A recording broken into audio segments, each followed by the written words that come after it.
Allora, signor Perlasca, per favore, ci può dire il suo nome completo? Giorgio Perlasca. Dove e quando è nato? Sono nato a Como il 31 gennaio 1910. Ci può raccontare della sua famiglia e dei suoi genitori quando era bambino? Beh, di questo ricordo poco quando ero bambino. Non so cosa si intende per bambino. Beh, ad ogni modo, quando avevo pochi mesi abbiamo lasciato Como e ci siamo trasferiti a Padova. Quale mestiere faceva suo padre e com'era la sua vita a Padova da bambino? Dunque, mio padre era laureato in legge, come suo padre, e però faceva il segretario comunale, che allora nella vita amministrativa italiana era un funzionario di molta importanza. Quando lei è cresciuto, è diventato uomo negli anni 30, com'è che è stato coinvolto nella guerra civile No, sono spagnola? stato coinvolto, mi sono coinvolto, Mhm. sono andato volontario, Quanti anni aveva? 25 mi pare, I think 25. o 20, sì. E quanto tempo è rimasto lì? Sono rimasto 2 anni e mezzo abbondanti. Quando è tornato dalla guerra civile spagnola, cosa ha fatto? Che lavoro ha fatto? Oppure è tornato a scuola? A scuola. All'università, sì. Mi sono messo a lavorare in una ditta commerciale che aveva la sede principale a Roma, però io lavoravo in varie città italiane per alcuni mesi come Milano, Bologna, Genova, Fiume, ma poi sono andato all'estero, sempre per questa ditta di importazioni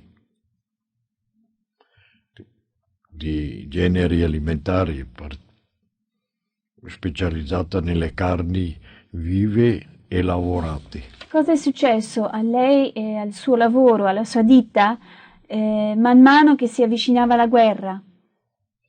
Beh, la guerra è venuta subito, perché io ho cominciato alla fine del 39 e dopo 6 mesi è cominciata la guerra.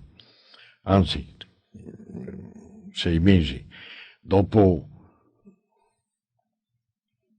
subito, è cominciata nel settembre fine agosto-settembre del 39. E io verso la fine del 39 ho cominciato a lavorare per queste ditte italiane. L'Italia non era ancora in guerra. La guerra è cominciata il 10 giugno del 1940 per l'Italia. Quando è scoppiata la guerra, ci può raccontare con calma cosa le è successo a lei sul lavoro? Niente, ho continuato il lavoro.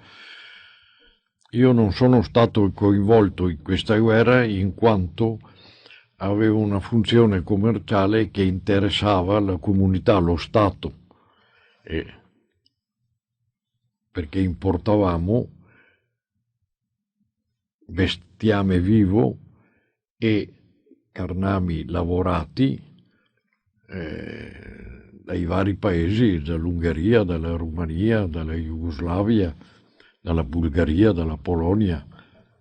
In quel momento aveva contatti con ebrei oppure sapeva quello che avveniva agli ebrei? Ma in Italia credo che non avvenisse niente. Io avevo i miei amici ebrei che erano stati compagni di scuola e li vedevo fino al fine del 1940. C'erano però in Italia delle leggi per cui gli ebrei, ossia i cittadini italiani di religione ebraica, preferivano emigrare, andarsene all'estero, andavano nell'America centrale, nell'America del Nord. Quando è che sono cambiate le cose per lei e quando è che ha cominciato a lasciare l'Italia? Ah, subito, nel giugno del 1940. Ho cominciato a lasciare l'Italia, a viaggiare. Andavo in Croazia, in Jugoslavia, in Romania, in Turchia, eccetera. Con le sue parole, cosa è successo allora? Ma se ci riferiamo ai cittadini italiani di religione ebraica, non è successo niente, salvo che c'erano delle leggi razziali che limitavano determinate attività professionali, commerciali, eccetera, ai cittadini di religione ebraica, e allora preferivano andare all'estero. Però non è stato arrestato nessuno, tutti erano liberi. Se io incontravo un amico ebreo, andavo al caffè, al ristorante, normalmente, insomma, mentre invece si aveva notizia che in Germania le cose erano diverse e gli ebrei erano già perseguitati nel 1939. Con l'invasione della Polonia poi c'è stata una recrudescenza delle persecuzioni anti-ebraiche, specialmente in Polonia e in Cecoslovacchia. Questo si sentiva dire. Poi in Polonia l'ho visto di persona, e anche in Croazia, anche in Serbia, in Bulgaria, per quanto fino a che è vissuto il re Boris, questo ha cercato di limitare le persecuzioni anti-ebraiche. Anche in Romania le persecuzioni già nel 1940 avevano assunto un'ampiezza e una crudeltà notevole, probabilmente più in Romania che in Germania, perché i rumeni sono feroci quando hanno un odio politico. Quando è andato in Ungheria, a che punto è andato in Ungheria? Cosa è successo a lei? Dunque, precisiamo che a me non è successo niente. Per quanto riguarda la questione degli ebrei, quando ero fuori, come le ho detto, in Croazia, in Bulgaria, in Serbia, in Romania, eccetera, in Polonia, la situazione degli ebrei era molto grave, perché sia che c'era l'occupazione tedesca, sia che si erano formati dei governi nazisti estremisti, sia che la Germania stessa accentuasse continuamente la lotta agli ebrei, la situazione era molto grave. Per esempio a Belgrado, dove sono stato un anno circa, pur viaggiando, quando era ai primi mesi del 42 gli ebrei erano scomparsi completamente, non c'erano più. Mentre in Italia erano liberi, c'era qualche restrizione, ma erano liberi di andare a girare nei ristoranti, negli alberghi, nei caffè con gli amici cristiani, eccetera. In questi paesi invece la situazione era grave. Così quando sono arrivato in Ungheria sono rimasto sorpreso di vedere che i cittadini ungheresi di religione ebraica erano liberi, essendoci pure lì delle leggi restrittive, erano liberi. Noi commerciavamo con cittadini ungheresi di religione ebraica. Andavo al caffè, andavo al ristorante, viaggiavo nei tram, in automobile assieme a loro. Questo però non avveniva nelle altre nazioni che ho nominato prima, dove la lotta agli ebrei era già arrivata a una fase brutta, insomma. Com'era per lei l'Ungheria nel 42? Che impressioni le ha fatto il paese nel 42? Bene, si mangiava, si beveva, si andava a spasso, ci si divertiva, si andava al cinema poco, a ballare tanto. Funzionavano i locali notturni e insomma tutto funzionava e per tutti non c'erano limitazioni. Quando è che sono cambiate le cose? Le cose sono cambiate repentinamente, ossia improvvisamente, la notte fra il 18 e il 19 di marzo del 1944. Quel giorno l'ammiraglio Horthy, reggente la corona d'Ungheria,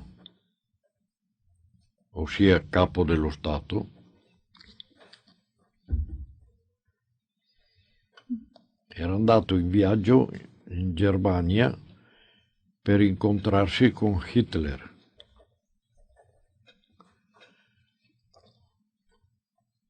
E invece fu arrestato per alcuni giorni.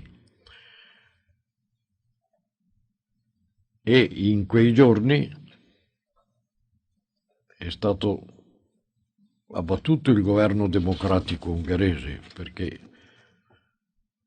pur essendo in guerra, l'Ungheria aveva un governo relativamente democratico, aveva un Parlamento, un Senato, aveva degli organi costituzionali, esisteva una Costituzione.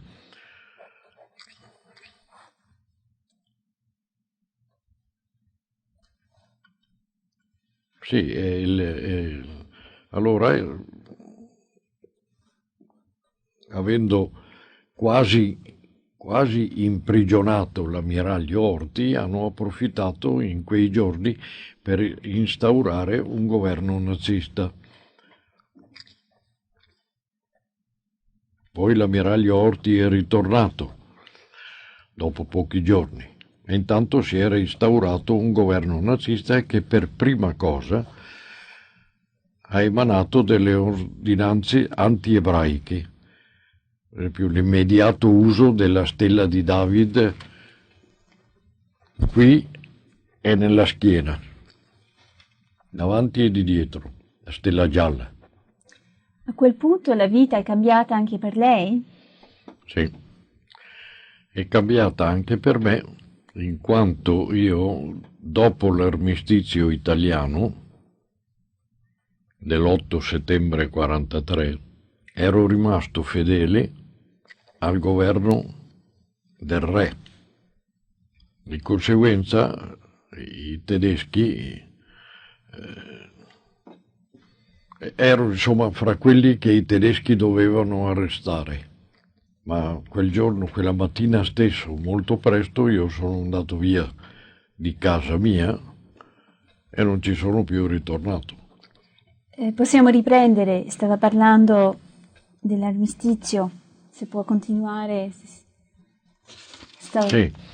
dicevo che dopo l'8 settembre 1943, data dell'armistizio italiano, io ero rimasto fedele al governo del Re d'Italia e secondo il giuramento prestato, e di conseguenza non avevo aderito alla Repubblica Sociale di Mussolini e di consegue per questa ragione e per altre di carattere commerciale per il quale ho avuto degli screzi con le autorità tedesche di Ungheria, non ero ben visto dai tedeschi, e allora mi nascondevo quando i tedeschi hanno invaso l'Ungheria e instaurato un governo nazista. Questo subito alle prime ore della mattina del 19 marzo.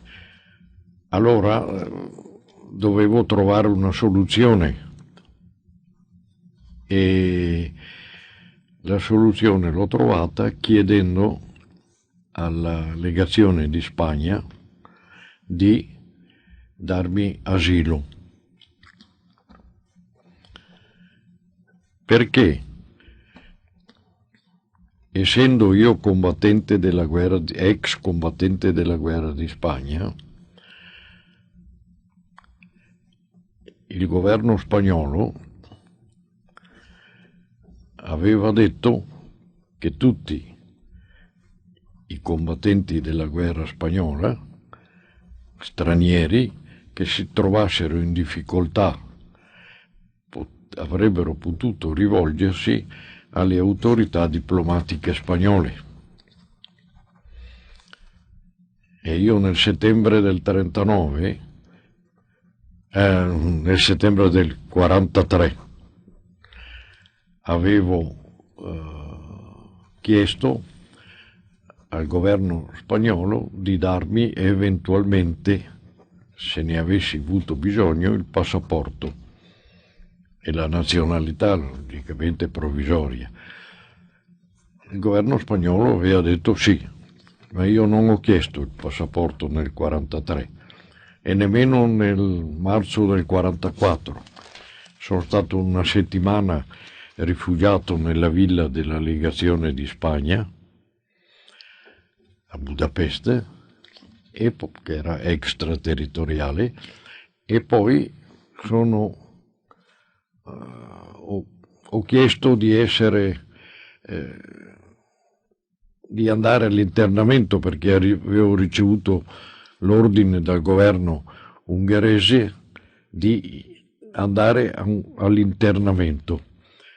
Era un internamento diplomatico. Allora mi sono costituito e sono rimasto dalla fine di aprile, dai primi di aprile fino al 13 ottobre del 44 internato, per cui non ho potuto seguire la questione durante quel periodo in cui ero internato, perché non ero a Budapest. Però si avevano notizie non molto simpatiche. Nell'internamento potevo ricevere, leggere giornali, però lei sa, c'era la censura e non si sapeva bene. Poi cosa è successo? Oddio, non era un internamento grave, perché ci davano da mangiare 3 volte al giorno, più il tè al pomeriggio con i pasticcini, i biscotti, più le sigarette, il dentifricio, il sapone e anche qualche soldo, secondo la Convenzione internazionale di Ginevra sui diplomatici, perché io ero aggregato alla delegazione commerciale italiana e di conseguenza rientravo nelle prerogative diplomatiche. Perché veniva considerato diplomatico italiano? Perché ero aggregato alla delegazione commerciale italiana. Perché è finito l'internamento? Non è finito, sono scappato. Sono scappato il 13 di ottobre del 44. Ci racconti pure cosa è successo? Come è scappato? Dove è andato? Dunque sono scappato con molta fortuna, perché avevo un permesso falso di andare a Budapest per ragioni sanitarie. Non era vero. Ad ogni modo avevo questo pezzo di carta e sono stato fortunato perché quella mattina è arrivato una macchina diplomatica svizzera, con un diplomatico svizzero e un diplomatico ungherese che sono venuti a visitare noi internati dove eravamo, no? A Ciaccagni d'Oroslò, ad ogni modo non ha importanza. E allora ho chiesto a questi signori se mi avessero accompagnato a Budapest, e infatti mi hanno accompagnato a Budapest. Dice, ma lei non ha documenti, eccetera, questo permesso non... Hanno visto che non era regolare e veritiero, ma comunque mi hanno portato a Budapest.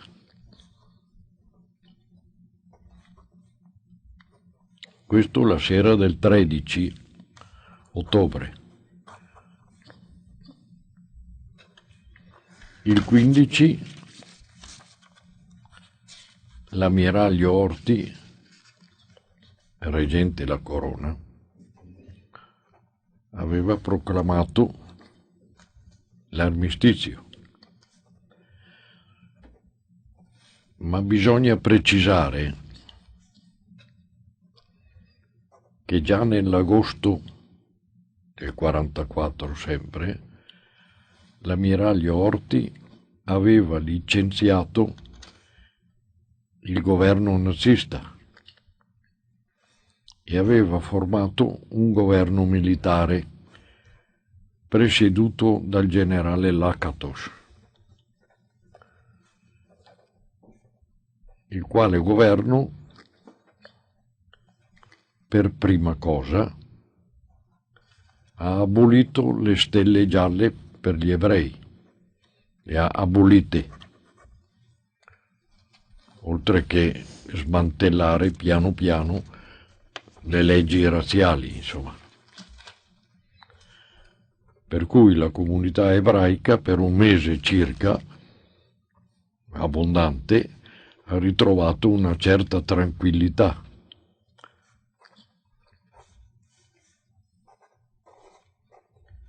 Infatti io, per esempio, il giorno 14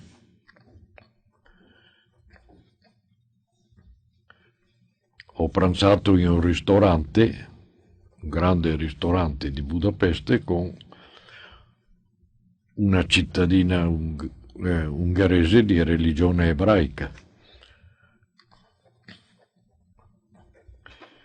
E il giorno dopo, il 15 ottobre,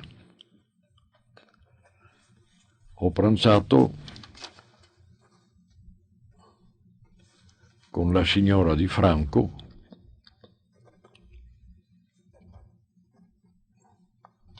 cittadina ungherese di religione ebraica, signora di Franco, di religione ebraica, sposata con un diplomatico italiano, in un ristorante pubblico. E durante il pranzo abbiamo sentito che l'ammiraglio Horthy proclamava l'armistizio con la Russia e gli anglo-americani. Cosa è successo a lei dopo questo pranzo con la signora Di Franco? Dove è andato e che cosa ha fatto? La signora si era molto impaurita ascoltando la trasmissione del giornale radio, che era in permanenza. Questo giornale radio ripeteva sempre la stessa storia dell'armistizio. Si è molto spaventata. Io non sapevo dove andare e mi sono rifugiato nella casa di certi amici ungheresi, i quali dopo un paio di giorni mi hanno pregato di andarmene perché ero pericoloso per loro, perché intanto era stato tedeschi e nazisti ungheresi avevano bombardato il Palazzo Reale dove risiedeva l'ammiraglio Horthy e la Guardia Reale, esaurite le munizioni, si è arresa, insomma l'ammiraglio è stato fatto prigioniero e portato in Germania. E lì si è instaurato un'altra volta immediatamente il terrore anti-ebraico, un vero terrore, almeno per quello che io ho visto, insomma. E hanno dovuto rimettere immediatamente la stella. Ad ogni modo, ho dovuto lasciare la casa di questi amici e allora mi sono rifugiato per 2 o 3 giorni in una clinica privata.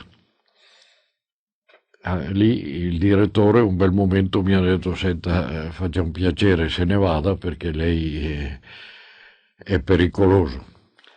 E allora me ne sono andato e la mattina dopo ho deciso di andare a chiedere il passaporto che il governo spagnolo aveva già detto che mi si doveva dare dal settembre del 43, ma io non ero mai andato a prenderlo perché non volevo cambiare nazionalità.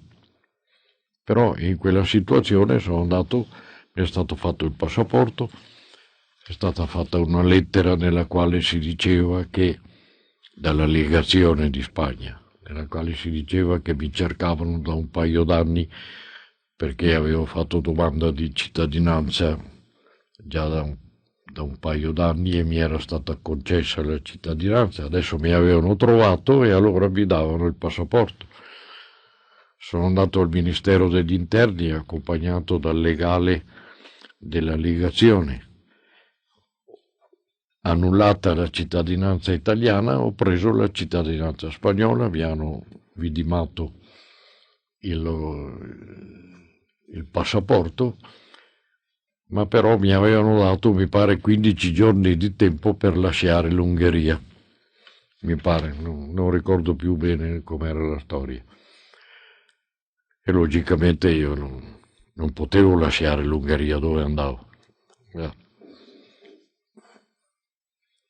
Ad ogni modo, quando sono rientrato dal Ministero alla legazione di Spagna, ho visto davanti alla legazione e dentro nell'ingresso della confusione di molta gente, parte con la stella di David, parte senza, che erano lì, sono stato un centinaio di persone.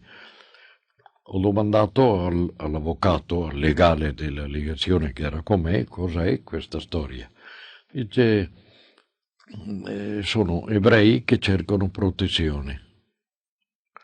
Ma dice, siamo in difficoltà perché non ci sono cristiani nella legazione all'infuori dell'incaricato d'affari Sanz Briz. E io stesso, dice, sono di religione ebraica, per quanto eroe ungherese della guerra 15-18, sono ebreo, la cancelliera è ebrea, le persone che sono dentro sono rifugiati ebrei, e allora dice, siamo in grave difficoltà perché avevamo 300 protetti, in questi giorni ce li hanno presi, non sappiamo dove siano. Allora io sono andato da questo incaricato d'affari Sanz Briz e gli ho detto, senta, ho sentito che avete bisogno perlomeno di un cristiano che lavori qui perché gli ebrei non possono lavorare in loro difesa. Allora io mi offro di lavorare. Questo ho detto, beh, volentieri, ma guardi che io non la posso pagare perché la legazione non ha fondi. Io le ho detto, non ho bisogno di denaro, ne ho abbastanza per vivere, infatti allora ne avevo. E così Abbiamo scritto un'altra lettera, questa volta al Ministero degli Esteri ungherese. Siamo andati con Sans Brice al Ministero degli Esteri ungheresi. Sono stato presentato come funzionario permanente della legazione. Mi è stato timbrato in una maniera particolare il passaporto, più mi è stata data una tessera diplomatica, e lì ho cominciato a lavorare per l'organizzazione. Il San Brice trattava le questioni col Ministero degli Esteri, io trattavo le questioni dell'organizzazione, perché mi aveva dato anche la lettera patente per l'organizzazione della protezione degli ebrei. A dire la verità non sapevo da dove cominciare e che cosa fare, ma insomma domandando qui e là, particolarmente al legale della legazione, all'avvocato Farkas si chiamava, che purtroppo è morto il primo giorno in cui sono entrati i russi, proprio nel momento in cui finiva la tragedia, e ne cominciava un'altra. Allora ho cominciato a lavorare a questa organizzazione. Dunque allora ho cominciato questo lavoro cercando di riprendere quei 300 protetti spagnoli che erano stati portati via dai nazisti nei primi giorni del nuovo governo. E così sono andato, mi pare, un paio di volte fino alla frontiera ungaro-tedesca, dove lì abbiamo trovato un po' di queste persone con la lettera spagnola, le abbiamo riportate a Budapest. E poi siamo andati alla stazione, non alla stazione, allo scalo merci ferroviario, ossia dove si caricano le merci e il bestiame, eccetera, dove i tedeschi portavano via delle migliaia di ebrei per portarli in Germania, insomma. E allora lì abbiamo recuperato ancora degli altri di quei 300, in tutto ne abbiamo recuperati un 150. Dei 300, un 150 abbiamo recuperato, gli altri non so dove siano andati. Anzi, in quell'occasione mi è capitata una piccola avventura. Ho visto nella colonna dei deportati, diciamo, ho visto 2 bambini gemelli, molto belli e molto simpatici, avranno avuto 11 anni.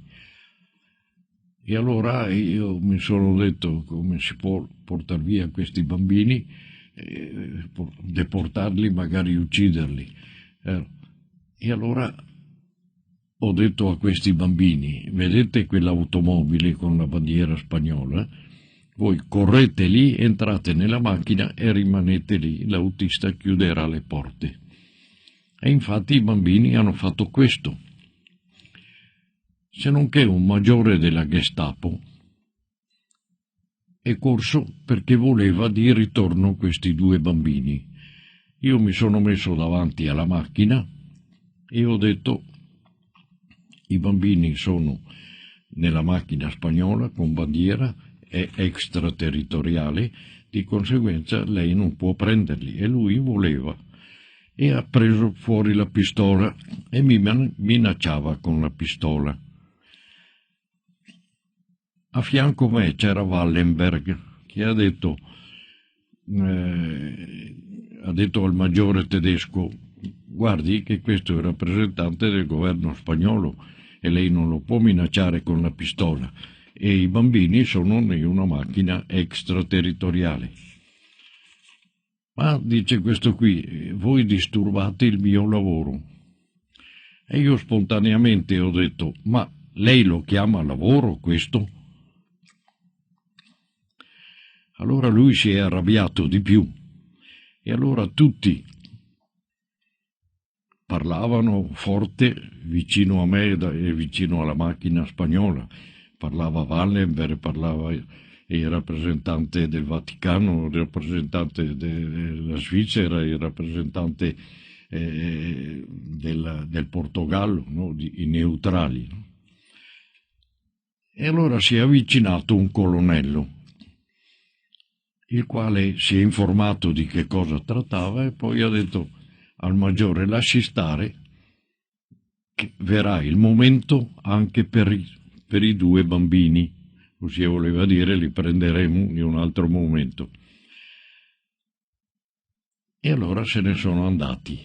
Io ho domandato a Wallenberg: ma chi è quello lì, questo colonnello, chi è? E Wallenberg ha detto: quello è Eichmann. E allora mi sono portato via questi bambini, fra l'altro con altri. Mi sono portato via questi bambini che non avevano la protezione, la lettera spagnola di protezione, però perché ho detto me li porto via.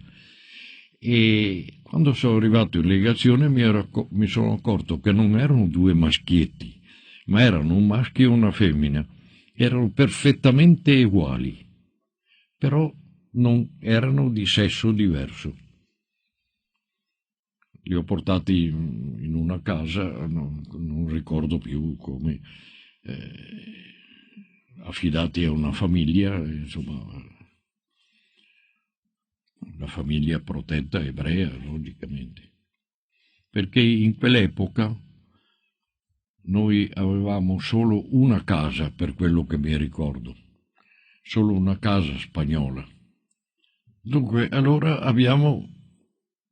è cominciata l'organizzazione della protezione degli ebrei da parte spagnola. Questa non era un'iniziativa della legazione. Il governo spagnolo, avevo visto anche a Belgrado nel 1941, che le autorità diplomatiche spagnole cercavano di salvare più ebrei possibile. Anche in Croazia ho visto cose del genere. E ad ogni modo,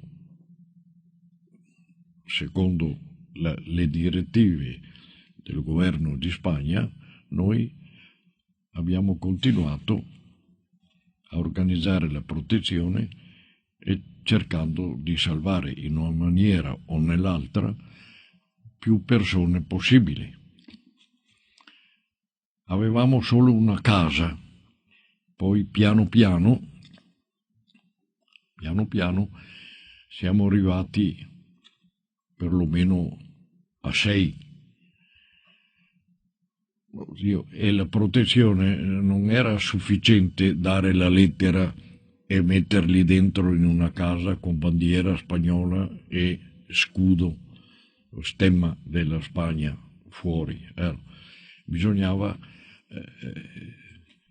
fare attenzione continuamente che i nazisti non andassero nelle case a portar via, cosa perché andavano a portar via, non solo nelle nostre se potevano, ma anche in quelle della Svizzera, della Svezia, del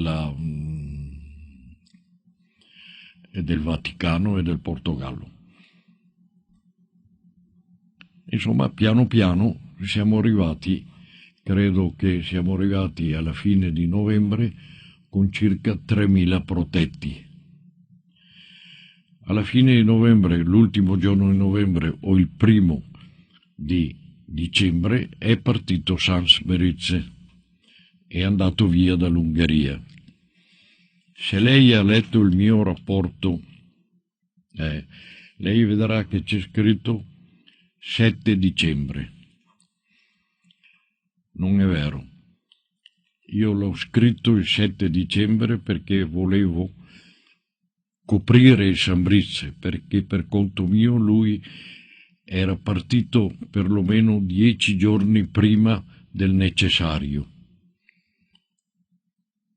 Poi si è verificato che erano 20-25 giorni prima, un mese del necessario.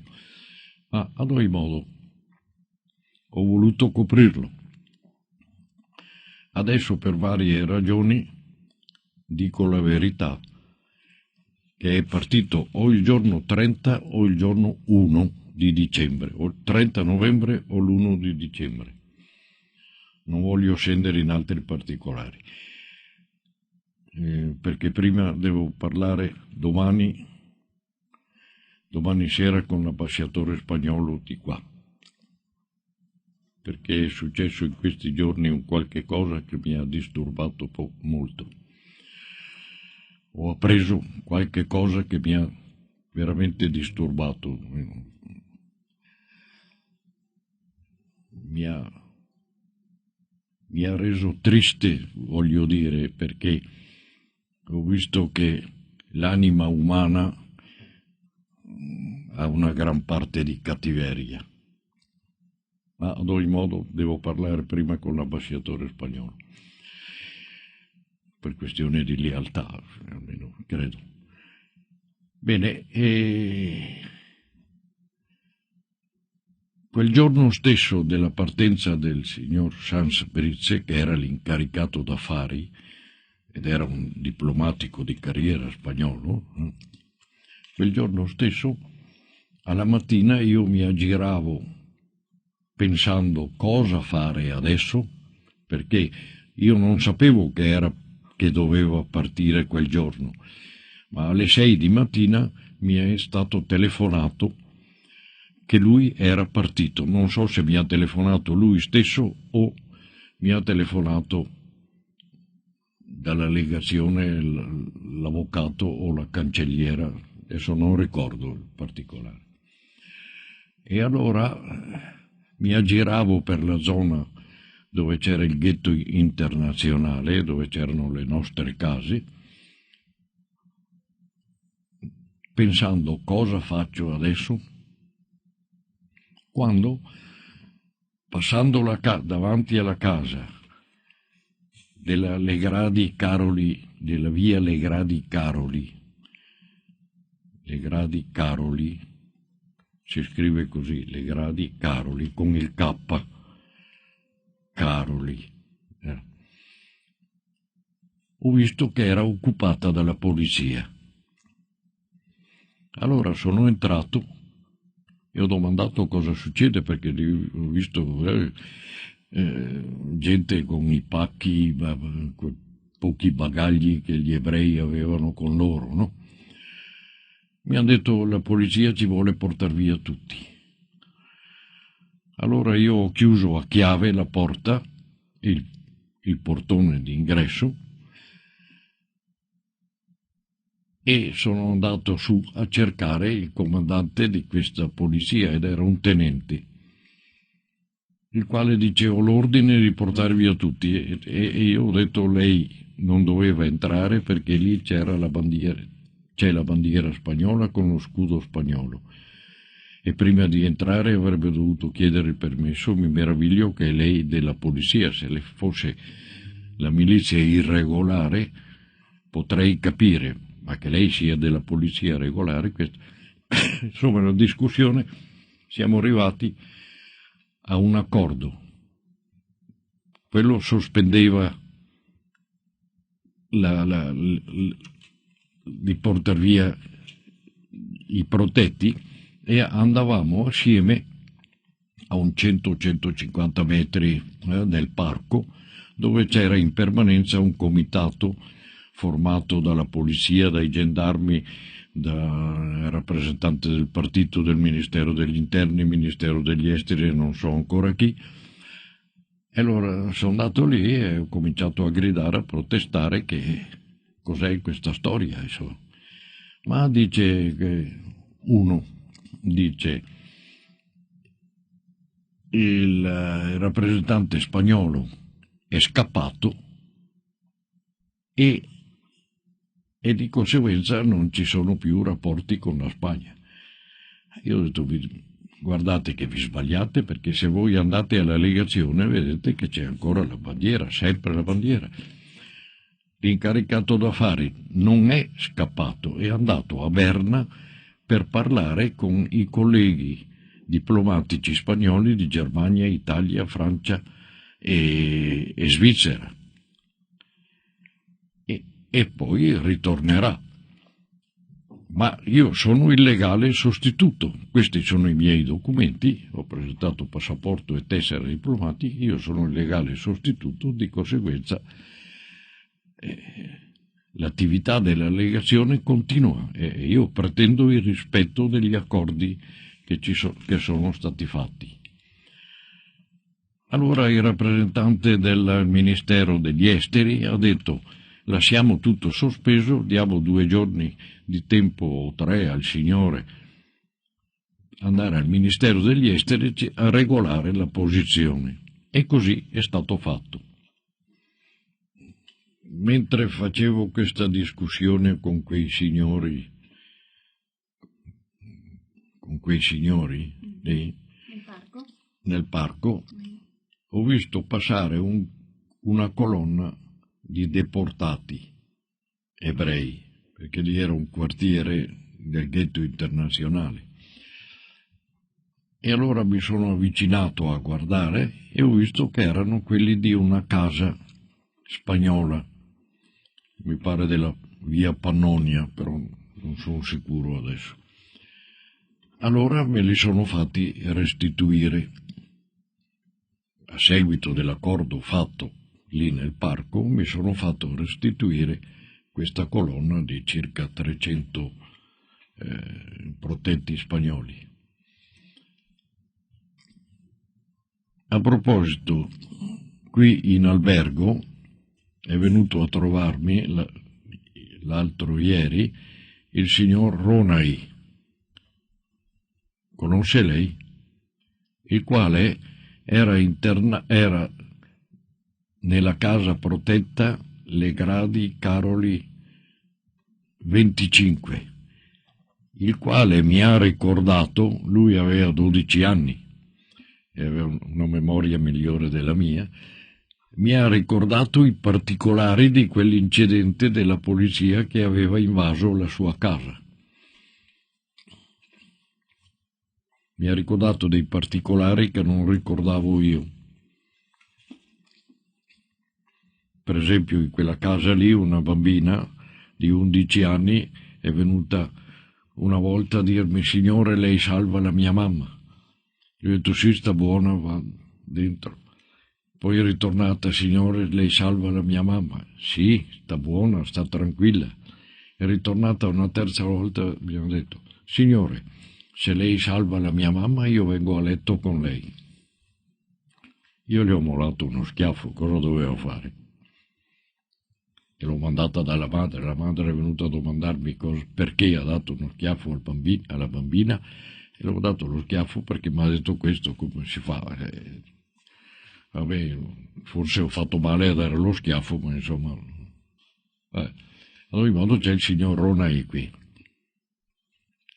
che è testimone, mentre invece la signora, e anche la signora, come si chiama? Quella che era con noi anche adesso, non mi ricordo come si chiama di cognome, invece era nella casa Saint Esteban Park assieme alla Eva Lang. La Eva Lang era al 4º piano e qui la Eva Lang è venuta ieri e questa signora con il marito era al 5º piano, credo, con il marito, no, con la mamma e una sorella. Non so, me l'hanno detto, io non li conoscevo perché non potevo conoscere migliaia di persone, io andavo tutti i giorni a vedere se tutto era tranquillo, ma non potevo conoscerli, non mi ricordavo neanche della Eva Lang, ero giovane allora. Adesso è famosa in Ungheria, è poetessa, è giornalista, scrittrice. Ad ogni modo, sono ritornato in legazione dopo queste storie e ho trovato che il ministro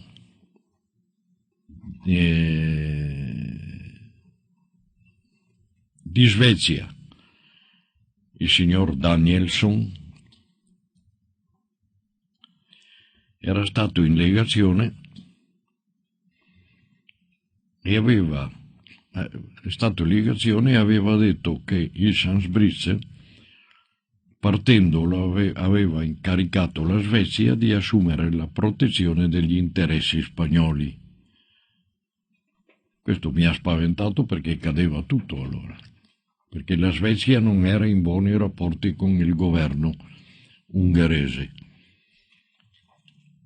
e nello stesso tempo aveva ritirato il fondo in franchi svizzeri, 17.000 e rotti franchi svizzeri, della legazione di Spagna, dicendo che avrebbe mandato 17.000? Circa 17.000 franchi svizzeri, dicendo che avrebbe mandato ogni mattina un suo dipendente a vedere come stavano le cose. Allora questo mi ha spaventato perché ho detto che qui crolla tutto, dopo che sono riusciti ad ottenere quello che ho ottenuto, adesso crolla tutto. Allora gli ho telefonato, per piacere non mandi nessuno, perché la bandiera di Spagna è sempre fuori e noi non gradiamo la protezione di nessuno, perché se voi ci proteggete voi distruggete la nostra organizzazione di protezione. Va bene, ha detto lui, felice e contento, perché la Svezia, la legazione di Svezia non era in buoni rapporti con il governo ungherese, anzi succedevano delle cose gravi, ma ad ogni modo, insomma,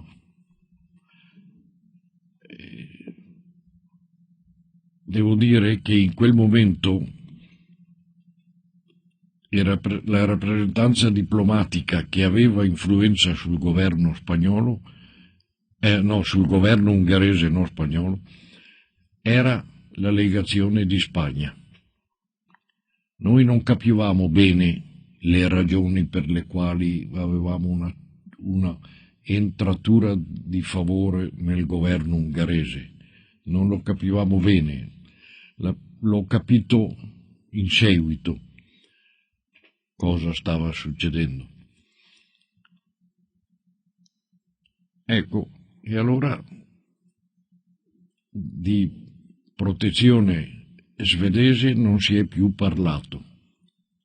Allora, immediatamente lo stesso giorno ho ripreso l'attività normale, e per attività normale mi riferisco al continuo rilascio di lettere di protezione e all'acquisizione di nuove case, perché quelle che avevamo, mi pare 6 o 5 o 6 non bastavano, e siamo arrivati ad 8 case.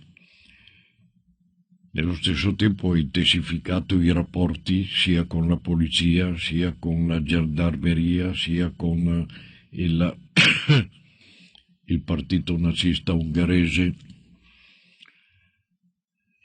Insomma, cercavo in tutte le maniere di avere degli appoggi, non importa dove, perché non era una questione facile.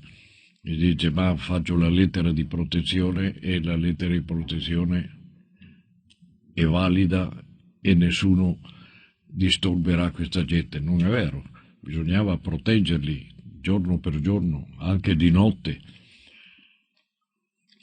Se ho occasione di parlare con la signora Lang, lei dirà parecchie cose. Era una giovane sui 20 anni la Lang allora, e di conseguenza ha vissuto quella tragedia, insomma, ecco, lei e i suoi familiari.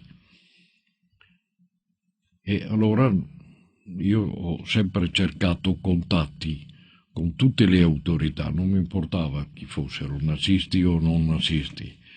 L'essenziale è che mi fossero utili.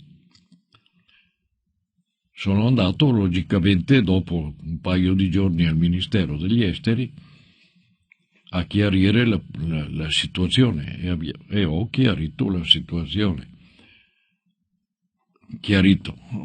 Ho detto quello che dovevo dire, quello che mi conveniva di dire, e il segretario permanente del Ministero degli Esteri ha tenuto per buono quello che gli ho detto e ho cominciato a capire perché gli ungheresi avevano tanto rispetto per la legazione di Spagna. Ho cominciato, non ero sicuro, ma ho cominciato a capire perché a Madrid la legazione ungherese il 15 di ottobre era rimasta fedele all'ammiraglio Horthy, reggente la corona d'Ungheria. Lui era sempre il reggente la corona, anche se era prigioniero dei tedeschi. Gli ungheresi guardavano lui, non guardavano il governo nazista, salvo una minoranza estremista, logicamente. E questa legazione ungherese a Madrid era rimasta fedele, avevano detto, all'ammiraglio Horthy. Di conseguenza il governo nazista non aveva un rappresentante ungherese presso il governo spagnolo e ho capito che loro ci tenevano a avere il rappresentante ungherese presso il governo spagnolo e hanno chiesto il gradimento, si dice il gradimento al governo spagnolo, il gradimento per un certo colonnello Gergely. Lei ha chiesto? Come? No, loro l'hanno chiesto. L'hanno chiesto a me, io non l'ho trasmesso, perché se lo trasmettevo il governo spagnolo mi diceva noi non riconosciamo il governo ungherese. Dicendo questo si distruggeva tutto, insomma. Abbiamo imparato a essere bugiardi. No. Perché nella diplomazia, quando si è nella diplomazia, bisogna essere bugiardi. La verità non la si dice mai. Vedo che lei capisce, signora. E allora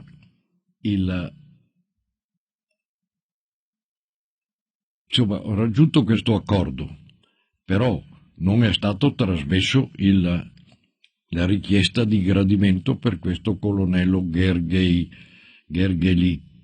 Si scrive Gergely, finisce con la Y. Ad ogni modo, da quel momento ho avuto la sensazione di essere più forte da quel momento, nell'incontro al Ministero degli Esteri. Anzi, mi pare che in quel momento è entrato il Ministro degli Esteri, che era il barone Kemeny, e è stato un momento a parlare con me, ma così, per salutare unicamente. E comprendendo di avere più forza si è potuto lavorare meglio, con più tranquillità. È logico che ho avuto anche questa fortuna, fra l'altro, che non so se il Sambrizia ha dimenticato o ha lasciato lì, non si sa perché, il sigillo con la sua firma. E allora io, siccome avevamo un accordo che non si poteva emettere lettere di protezione oltre l'8 di novembre, io ho fatto tutte le lettere di protezione in data 8 novembre e ho messo il sigillo Sambrizia. Solo verso la fine di dicembre mi pare che ne ho firmate personalmente una cinquantina di lettere di protezione e 2 o 3 passaporti che logicamente erano falsi, non avevano nessun valore agli effetti legali, insomma. Ma tanto gli ungheresi non lo capivano. Ecco che passavano le settimane e quelli chiedevano sempre come va con la questione del gradimento. Parlando e riparlando ho capito anche che loro volevano inviare il rappresentante ungherese a Madrid per intavolare discussioni con gli anglo-americani in vista del trattato di pace, che ormai la guerra lo capivano che era perduta, insomma, e che avevano fatto un grande sbaglio ad abbattere l'ammiraglio Horthy, reggente la corona. Tardi, ma l'hanno capito. Ecco, e allora noi avevamo forza. È stata una cosa buona perché le altre legazioni, per una regione o per l'altra, non contavano più niente. Particolarmente la Svezia non contava più niente, è stata invasa e distrutta, sia la sede ufficiale come anche la ex ambasciata italiana, che era sotto la protezione svedese. Il Portogallo contava poco. Il Vaticano poco. Il nunzio apostolico era pieno di buona volontà, però era stanco, vecchio e ammalato, e di conseguenza non poteva dare molta attività. Però, quando era necessario, aiutava, metteva a sua disposizione la sede apostolica, eccetera. La Svizzera era come il pesce in barile, lei sa cosa vuol dire, che non si sapeva cosa volevano fare e cosa facevano. Fra parentesi, ma quello registra è meglio star zitti. Certe cose è meglio non dirle dopo 50 anni. Ad ogni modo i rappresentanti svizzeri non contavano.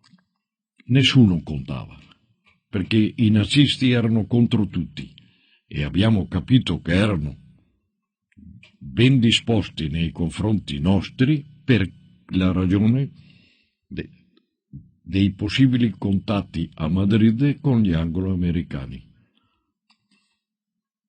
Questa è la storia. Poi c'era la Croce Rossa Internazionale, che era retta da un certo Weyermann. Vede, in quei momenti tragici i rappresentanti diplomatici devono avere un po' di coraggio. Dico la verità che io non ho avuto coraggio, non pensavo ai pericoli. Non è che abbia avuto coraggio, almeno credo, insomma, non pensavo ai pericoli. Andavo diritto per la mia strada. Mentre invece il rappresentante della Croce Rossa Internazionale, che ha rango di ambasciatore, ossia di diplomatico, era un vigliacco. Sa cosa vuol dire vigliacco? Ecco, lo dico chiaro e tondo. Anche se qualche volta ho scritto diversamente, posso dire anche il perché. Il rappresentante della Croce Rossa Internazionale era un vigliacco. Perché non aveva coraggio. Non è che non avesse solo il coraggio, perché probabilmente non ce l'avevo nemmeno io, e anche altri, no? Ma lui si è chiuso nel sotterraneo di un albergo e da lì non è più uscito. A un bel momento io ho avuto un incontro con il generale tedesco comandante le truppe ungaro-tedesche. Lei ha avuto un incontro? Come? Lei ha avuto un incontro? Sì, ho avuto un incontro per protestare perché il ministro Vaina voleva trasferire colonne di ebrei dal ghetto internazionale al ghetto comune.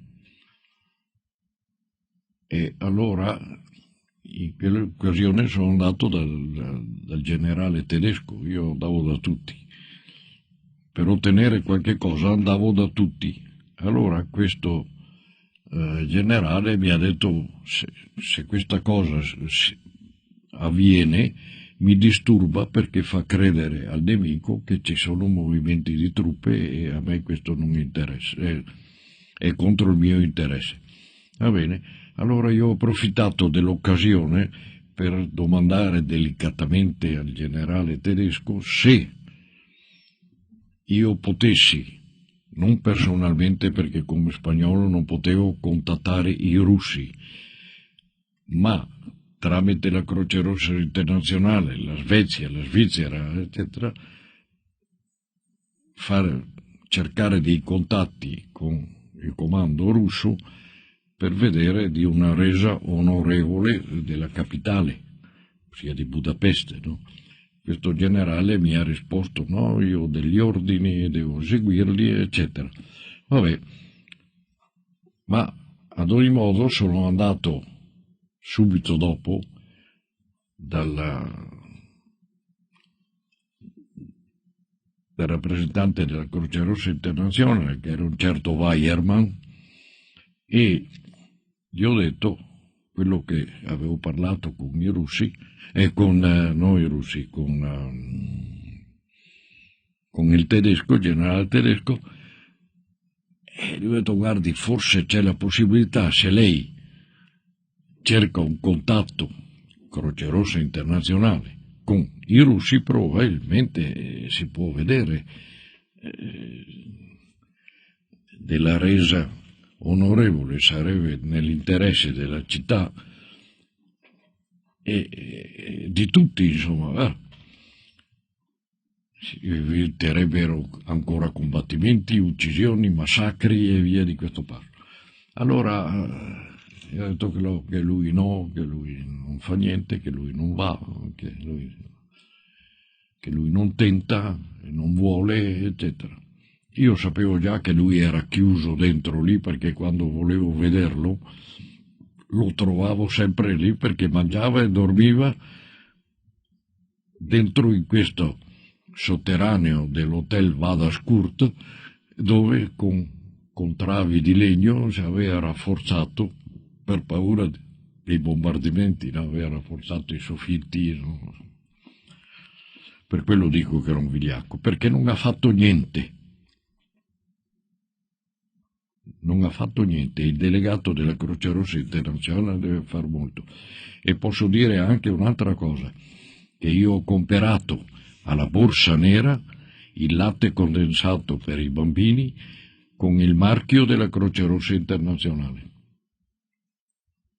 Oltre a altri viveri, anche il latte condensato.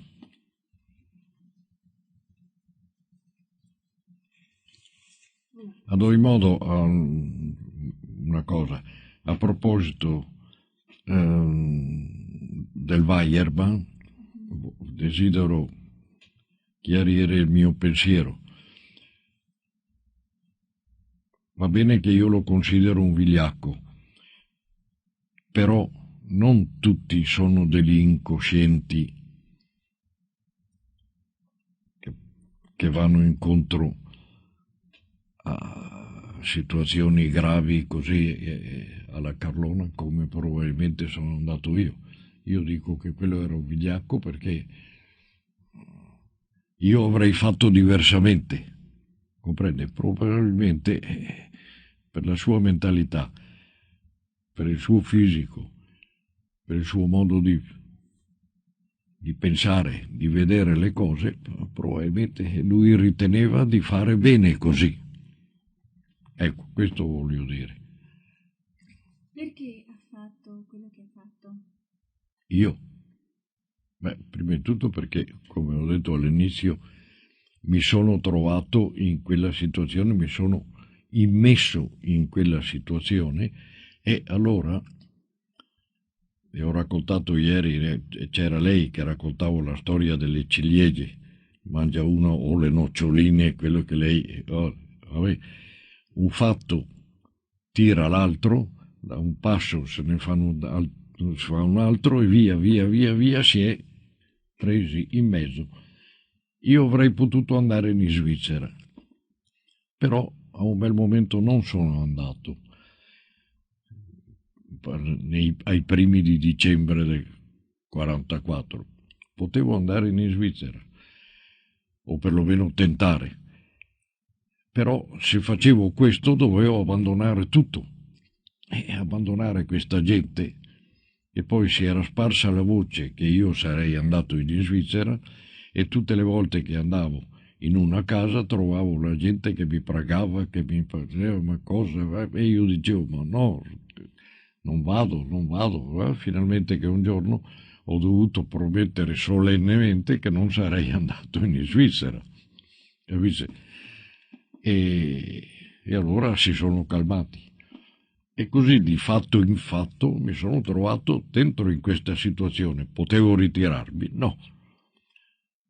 Non è possibile che un uomo della mia mentalità si ritiri. Per me era una causa giusta, quella per la quale lavoravo. Ed essendo giusta, ad ogni modo dico, non era una cosa semplice. Dopo la partenza del Sandbridge io ho fatto ancora oltre 2000 lettere di protezione.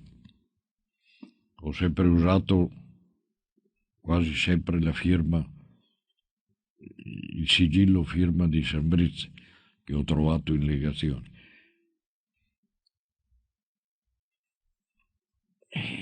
Io ho fatto di tutto per difendere questi protetti. È stata una cosa veramente dura, ma come le dico ho cercato tutti i contatti possibili per ottenere quello che volevo, insomma, quello che mi sembrava giusto. Probabilmente avrei potuto fare di più. La cosa principale che credo abbia avuto la maggiore importanza durante questo lavoro è stato ai primi di gennaio, proprio quando ho contattato il generale tedesco. Effettivamente c'erano voci in giro che questo ministro Vaina, ministro dell'interno responsabile civile e militare della capitale assediata, voleva trasferire tutti gli ebrei del ghetto internazionale nel ghetto comune nel centro della città, dove c'era la grande sinagoga, eccetera. E una volta fatto questa operazione, incendiare il ghetto, circondarlo di militari e con le mitragliatrici impedire che la gente scappasse. Ossia, o li uccideva o si bruciavano, uno dei due. Io non credevo che lui avesse questa intenzione, se non che un giorno dei primi di gennaio, passando per la piazza Mussolini per andare in un ospizio dei bambini a vedere come andava, ho visto una colonna di ebrei che venivano dal ghetto internazionale e andavano dentro al ghetto comune, il grande ghetto, che era lì a 200-300 metri. Ho domandato chi sono questi qua, noi siamo portoghesi. Ecco un altro che tipo Weiermann. Allora ho scritto subito una lettera a questo ministro Vaina, perché allora ho detto, allora è vero quello che si dice, cioè, le voci che c'erano in giro, che lui voleva incendiare, eccetera. ho scritto una lettera alla quale lui non ha risposto. E un paio di giorni dopo gli ho telefonato che sarei andato la mattina successiva a parlare con lui. Sarà stato il 6 o 7 o 8 di gennaio, con precisione non lo ricordo. E allora sono andato a parlare con lui e lì ho trovato nell'anticamera Weyermann svedese e Zürcher svizzero. Mi sono meravigliato perché era circa un mese che non li vedevo più, insomma. Che non c'era nessuno in giro di questi qui. Allora E lui mi ha confermato chiaramente che aveva intenzione di risolvere la situazione ebraica con questo grande eccidio. Io logicamente ho discusso con lui, ho detto ma come può pensare una cosa del genere? Ma guardi che sono decine di migliaia di persone, donne, bambini, ma come può fare una cosa del genere? E tutto tornerà contro gli interessi del popolo magiaro, perché logicamente ci saranno delle vendette e gli alleati si vendicheranno sull'Ungheria, perché l'Ungheria ha fatto una cosa del genere. Ma insomma, sono stato 2 ore a discutere con lui. A un certo momento lui aveva anche le lacrime agli occhi, si era commosso non tanto per il massacro che voleva fare, credo che si fosse commosso pensando a quello che sarebbe successo al popolo ungherese. E a un bel momento mi dice: ma come lei, spagnolo, dice noi siamo fascisti assieme, eccetera. Ma dico: ma che fascisti? Noi siamo spagnoli e gli spagnoli hanno i loro interessi e voi andate contro gli interessi della Spagna e di conseguenza non siete nostri amici. E lì bisognava giocare il tutto per tutto. Beh, insomma, a un bel momento questo qui dice, io gli ho detto: guardi, se entro 48 ore il governo spagnolo non riceve da me la conferma che tutto procede bene, internerà i circa 3.000 cittadini ungheresi che sono in Spagna, non era vero, saranno stati 100 in tutto, compresi i diplomatici, e gli ex diplomatici, e sequestrerà tutti i beni e nello stesso tempo pregherà il governo del Brasile e del Paraguay, del quale noi proteggevamo gli interessi, di fare altrettanto. Allora questo qui ha detto: va bene, i protetti spagnoli saranno salvi. E io le ho detto: no, i protetti spagnoli tutti devono essere salvi. Qui è ora di finirla con queste storie. Ormai la guerra è perduta, la capitale sta per cadere, che cosa volete fare? Insomma, lui, di fronte al mio ricatto, perché era un ricatto, dell'internamento degli ungheresi, eccetera, era un ricatto perché non era vero, lui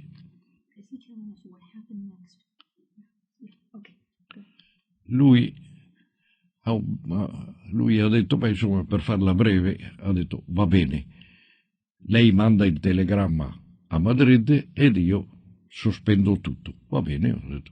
Sono uscito, ho spiegato a Wallenberg e a Zürcher quello che era successo e Wallenberg mi ha chiesto asilo politico nella legazione in Spagna, ma poi non è più venuto e non l'ho più visto. E non è vero che è morto in Russia. E allora sono ritornato alla mia attività a vedere quello che succedeva. Lui ha mantenuto la sua promessa, ma io il telegramma non l'avevo mandato perché non potevo mandarlo, perché prima mandavamo telegrammi a mezzo della del consolato spagnolo di Vienna, il quale gli telefonava all'ambasciata spagnola di Berlino, il quale Berlino aveva la radio e le spediva a Madrid. Ma io non avevo niente e con Vienna non c'erano più le comunicazioni perché la capitale era assediata, no? La mattina dopo lui ha mandato un funzionario a ritirare il telegramma.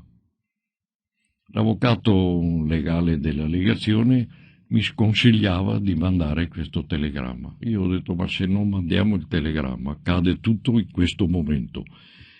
Se deve cadere può darsi che cada fra 4-5 giorni e in questi 4-5 giorni può darsi che finisca tutto perché i russi erano lì, insomma, a tiro di fucile, no?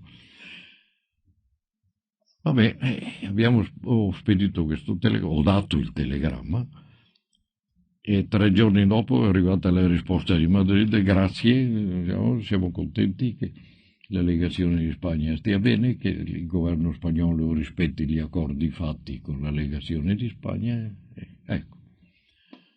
E dopo è venuta la fine della guerra, dopo un altri 7-8 giorni, insomma. Non era una cosa semplice, insomma, era una cosa molto... Per esempio questo è il Portogallo, perché li hanno portati via. La notte precedente quello del Portogallo mi aveva mandato un impiegato con una lettera per chiedermi di assumere la protezione della legazione del Portogallo.